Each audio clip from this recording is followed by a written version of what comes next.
السلام علیکم، کیسے ہیں آپ سب؟ امید ہے آپ خیریت سے ہوں گے۔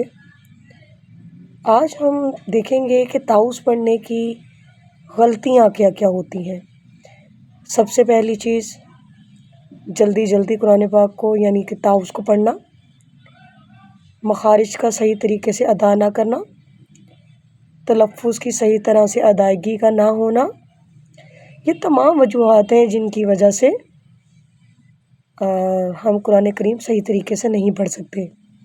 اس وجہ سے سب سے پہلے ہمیں حروف تہجی یعنی عربی کے جو حروف ہیں ان کے بارے میں معلومات ہونا اور ان کے الفاظ کی ادائیگی کا پتہ ہونا بہت ضروری ہے۔ اگر ہم ان الفاظ کی ادائیگی کو اور ان کے مخارج کو اچھے سے ایک دفعہ یاد کر لیں گے یا اپنی زبان پر بٹھا لیں گے تو اس کے بعد قرآن کریم پڑھنا ہمارے لیے بہت آسان ہو جائے گا۔